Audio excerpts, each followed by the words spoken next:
Hello, Airsofters. Hopefully today we'll do a successful Chinese regulator upgrade, but I want to give you the history of my Airsoft playing. I've been playing for over 2 years now. And first I'll talk about the guns. So the AP, the regular one, was pretty good. And it's expected that this, I think this is the slide catch, or maybe the mag, something to do. Anyways, this thing breaks really easily. I bought a cast stainless one, and it worked fine. The problem now is I bought the only stainless steel hammer, and now this thing goes full auto randomly. So I had to stop using this. If anyone else has this thing and bought the, CNC stainless hammer kit, does yours work? I don't know anyone else that has it. So it's a real shame. I like this one. So then I bought the compact, but honestly, I don't like this as much because A, it's heavier, and B, because the barrel is so much shorter, it uses a lot more air. When I had this one, I could run a whole day of playing just off this half-liter carbon tank. And on this carbon tank, I just have an 800 psi Chinese regulator. Then I had this on-off valve, and then I had this I think it's like a 300 psi Chinese regulator. And so it would look like that. And so with the longer barrel, I could run all day with this small tank. But once I went to the shorter barrel, I had to go up to a bigger tank. So that's something to think about. Also, this on-off valve, this has been in use for over a year. And then just this week, the O-ring basically, I think, is causing a slight leak. So I ordered some O-rings. I'm going to probably do a different video on swapping that out and making sure, seeing if it works. Okay.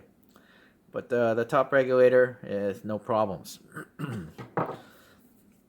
So now my current setup, which is a 1.1 liter tank, and this thing is, even though it's only a little bit over twice the size of the half-liter tank, this lasts forever. Like, I fill it up to 3,000, and after a full day of playing, it's only like 800 psi of use. I do want to make note of this speed one. I bought it off e-bike, and brand new, the thing wouldn't work. I have a different video on it. Just look up Speed Pro Regulator. So Speed told me it's probably an O-ring problem, even though it's brand new. And they said they test them at the factory, which obviously is might be wrong, right? The problem is they won't send me the O-rings internationally, so they had to mail the O-rings to Arizona. Now I have to pay to have a little bunch of O-rings sent to me here overseas. So, I mean, how much does it cost to send O-rings, slow mail? But no, they won't do it. So the customer support of this company really frustrates me. I'm getting angry as we speak. So we'll have to see. Another issue is they will not send me the rebuild instructions. So even if I get these O-rings without the instructions, I don't even want to do this thing.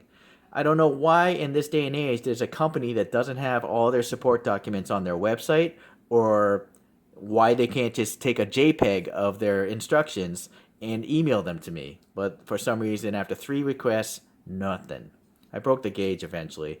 This is a 1/8 NPT gauge, and that goes the same for the Chinese ones. If you ever get your gauge shot out, or if you overload it. So this is a $175 paperweight, basically. So I wouldn't recommend this brand right now.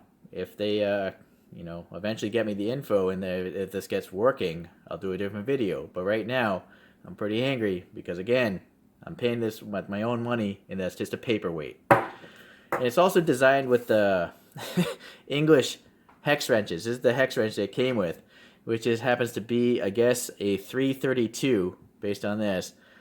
I don't understand why companies to this day still use the inch system. It's so horrible. Who's gonna remember 332? They should have just used a 3 millimeter hex instead. It's really strange. I've designed stuff in America, and I designed it all in metric.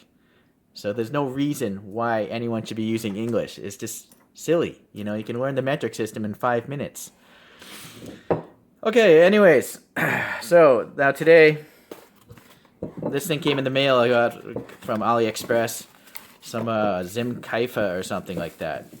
And so here we have a Chinese regulator, but with an on-off valve, very much like the Redline ones of the past. I actually emailed Redline a year ago, but they simply don't make one with an on-off valve. I think that's silly. So that's why I bought this garbage. And now, hopefully this will work, although maybe it's garbage also. We'll find out. Okay, so there are, oh, well, what else? We got a piece of paper, and we got, most likely, a metric hex, because I know the other ones are metric. So let's just double check.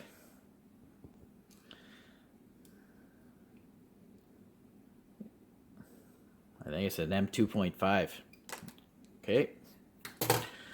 So instruction-wise, can't keep constant pressure. It takes time to adjust the output. So basically, if you're going to, I don't think this is going to work for full auto. See, it even says so. Automatic fire is unstable and pressure gauge will back pressure and beating. So basically, it's just single shot, which is what I do. It's all the only thing that's allowed in my country, and that's fine by me. So you have to have an 800 psi. I had to pause. My cat's trying to get on the treadmill and making a crazy noise. So 800 psi first regulator, no problem there. You want to loosen this adjustment screw first, otherwise you'll probably blow at the gauge. So, and that does say so here, otherwise gauge will be broken. I didn't get the hose. I already have 2 hoses. What do we have here? Okay.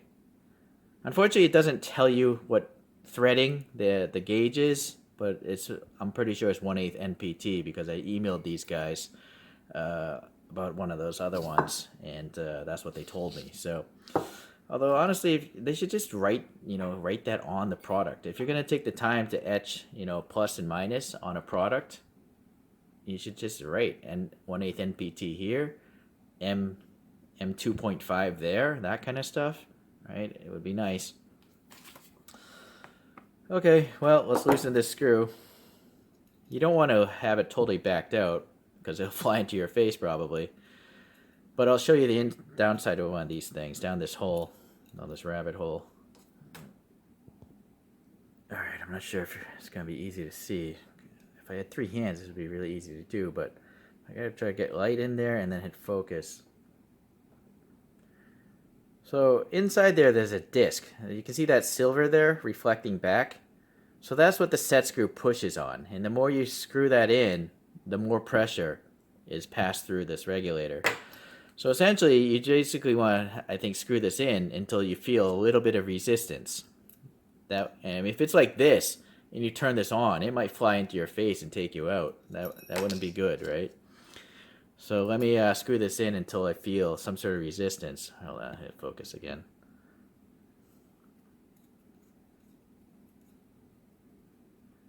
Right there, it just kind of stopped.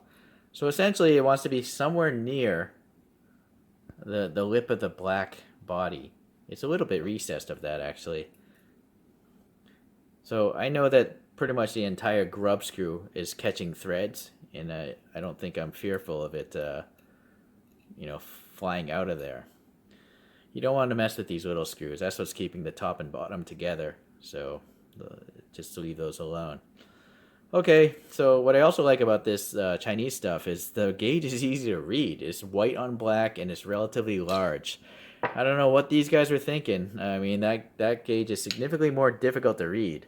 And if you actually measure stuff with bar, red letters on a black background, that's one of the dumbest things I've ever seen in a long time. That's, except for crosswalks. The crosswalks that have red on them.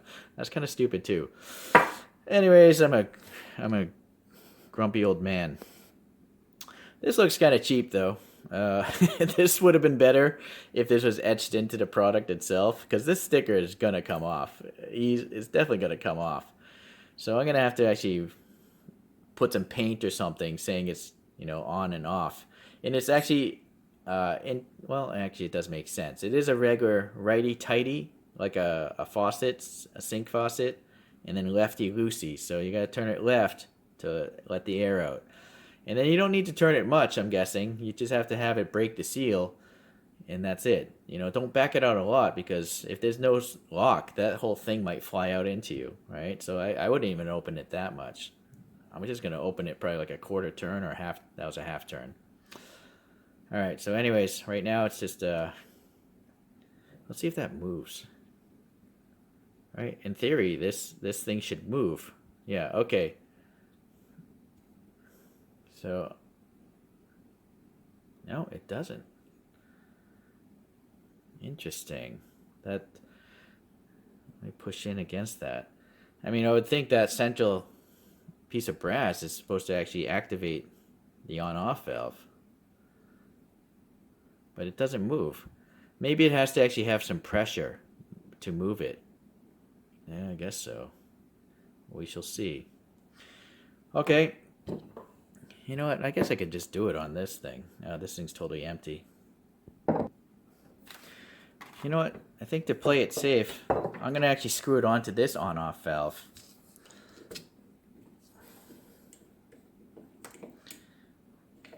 Okay, so take that off. And then it's just a good habit to put a little silicone lube on those O-rings. Alright, so I decided to fill up my tank up to 3,000 psi. I also went and made a tool. I took that tool and I take polymorph, which are these little remoldable plastic pellets, and I slid the tool into some paracord, and now, you know, I tied it around the gauge and I'll never lose the tool. So that's what's going on there. I also want to make note that when you're putting this on, you got to thread past the initial pressure. So what happens, you know, is, let's say there's a tank attached to this, and you screw it. What happens is once that pin inside here pushes that down, all the pressure forces the threads apart and really tight against each other. But you'll still probably have some exposed threads, and then you got to basically push after that. It's really tight, by the way, and make sure you come to an end the second time. Otherwise, I think you might risk the thing flying off, right? Because it's not screwed on all the way. Maybe the tension will keep it on, but I wouldn't advise it. So be mindful of that. I also took a paint marker and went ahead and added the on-off indications, and I also highlighted the adjustment screw there. So, all right, so let's...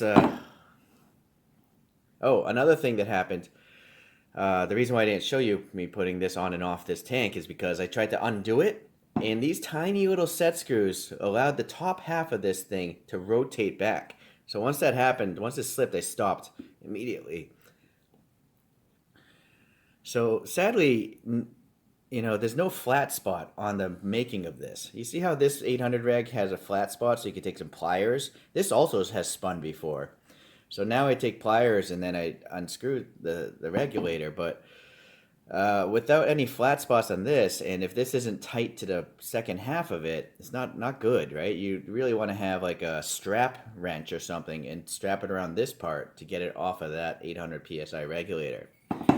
Ideally, they would just go back to using larger set screws. I don't know why they're using these minuscule set screws when like something like this is using a much larger set screw with less chance of working loose. Just a note there. All right, well anyways, I'm gonna turn this thing on, and I backed out the screw, so let me just back it out again. I don't want to destroy this thing. All right, I backed out the screw. It's only like 80 psi. I don't think that's enough pressure to actually operate the gun. So I'm gonna just use this driver for convenience sake, and try to get that up to like 100. It hasn't engaged yet. You don't want to go too fast, I don't think, because you don't want the thing to jump up. Oh, there it moved. So that's around 100. So let's start there and see what's going on.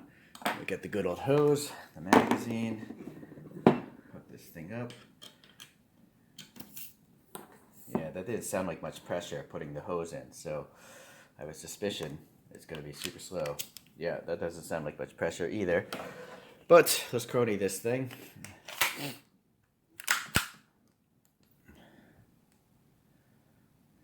What's going on? Figures, hold on.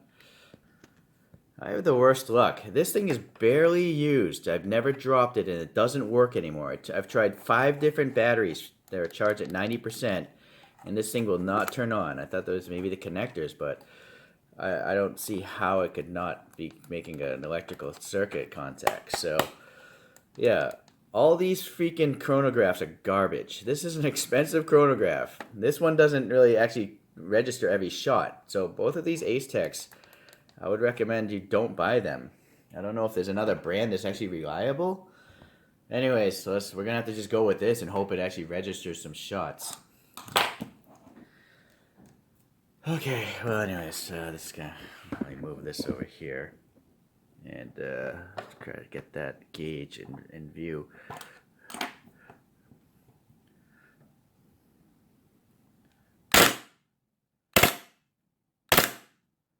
So the gun's on full auto, but it's way too slow. So let me up the PSI here.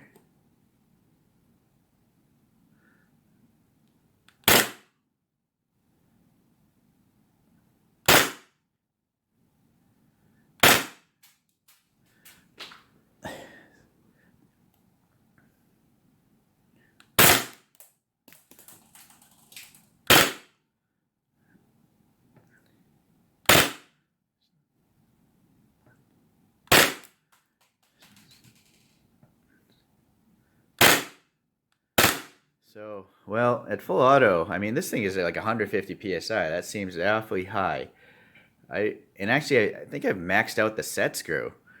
So that doesn't seem right. Hold on. All right, I've taken it off full auto. Oh, that's a 300 now. 277. See, this chronograph doesn't register every shot. It's very annoying. But the other one doesn't even turn on anymore. So, all right. Well, anyways, let me try some.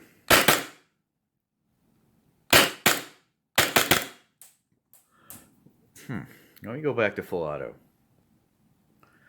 All right. Well, anyways, it's maxed out at 150, which seems awfully high. I don't know if this gauge is out of calibration. You know, these are cheap gauges. I'm gonna just do a full auto run here. Oh, yeah, it's leaking. Okay. You can watch the needle move. Yeah, it drops down to like 80 something, so, or not even, it drops really low. You can also see the speed is very low, like 200-ish. Alright, since this compact is such a short barrel, I decided to just put my regular AAP back on. It might go full auto sporadically. But basically, with the thing cranked all the way up, it's shooting like 340. 340, 322, 308, 330-ish. So, well, that's a big variance. Right, 316. Right now, that's not a very good impression, right? That's a big jump, 30 FPS. So that doesn't seem right. Let me switch this to full auto, and we'll see what that does.